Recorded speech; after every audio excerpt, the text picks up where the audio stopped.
Hello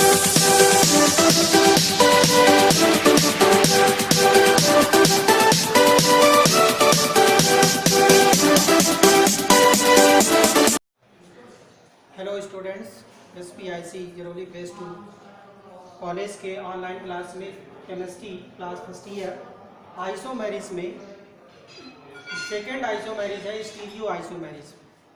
इसमें यौगिक के अणुसूत्र और संरचना सूत्र सेम होते हैं, परंतु उसका ओरिएंटेशन जो उसमें लगे होते हैं ग्रुप, उनका ओरिएंटेशन डिफरेंट टाइप होता है, माने आकाशीय विन्यास भिन्न भिन्न होता है, तो उसे स्टीरियो आइसोमेरिज कहते हैं। स्टीरियो आइसोमेरिज को दो भागों में बांटा गया है, एक होती है ऑप्टिकल आइसोमेरिज और एक होती है दूसरी ज्योमेट्रिकल आइसोमेरिज।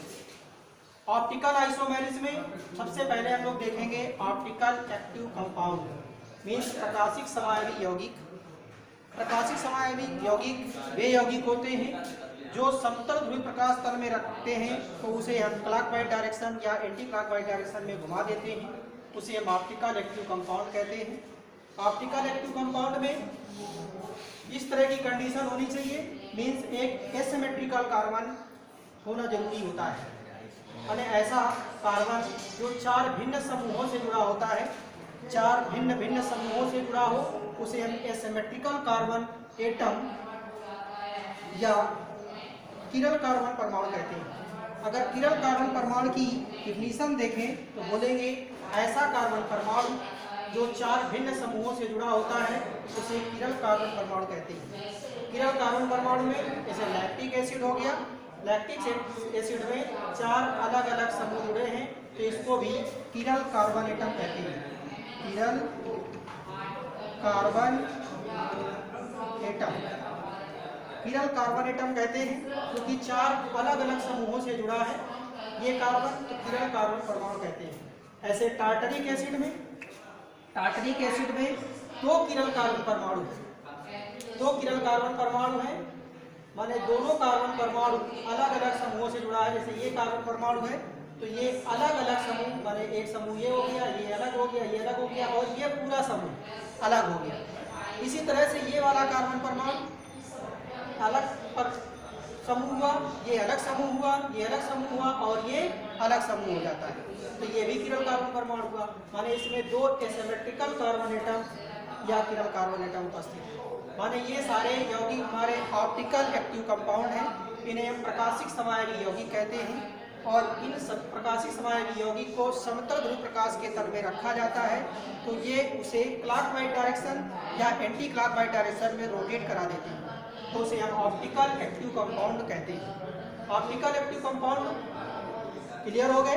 उसके बाद हम लोग प्लेन पोलराइज्ड लाइट, समतल ध्रुवित प्रकाश के बारे में पढ़ते हैं। समतल ध्रुवित प्रकाश क्या होता है? एक साधारण प्रकाश होता है, जो साधारण प्रकाश होता है वो चारों दिशाओं में कंपन करता है। ये जो बल्ब की लाइट है, सूर्य का प्रकाश है, ये साधारण प्रकाश होता है, माने ये प्रकाश चारों दिशाओं में कंपन करता है। जैसे कमरे में अगर एक बल्ब लगा देते हैं तो पूरे कमरे में उजाला होता है, इसका मतलब है कि वो प्रकाश साधारण प्रकाश होता है, और उस साधारण प्रकाश को प्लेन पोलराइज्ड लाइट में बदलने के लिए उसे हम निकोल प्रिज्म से गुजारते हैं।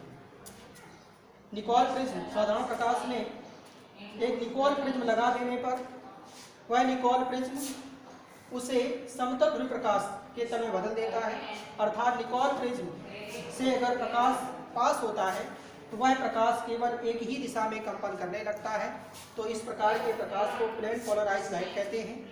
इस प्लेन पोलराइज्ड लाइट जिस तल पर पड़ती है उसे समतल ध्रुवित प्रकाश तल कहते हैं, और इसमें अगर हम कोई भी कंपाउंड प्रकाशिक समायवी यौगिक रखते हैं, यदि इसमें से कोई भी ऐसा कार्बन परमाणु जो रखता है, जो एसिमेट्रिकल कार्बन एटम रखे या किरल कार्बन एटम रखे, समतल ध्रुवीय प्रकाश तल में रखते हैं, तो वह उस तल को के प्रति क्लॉकवाइज डायरेक्शन में या एंटी क्लॉकवाइज डायरेक्शन में यदि रोटेट करा देता है तो उसे हम ऑप्टिकल एक्टिव कंपाउंड कहते हैं या प्रकाशिक समायवी यौगिक कहते हैं।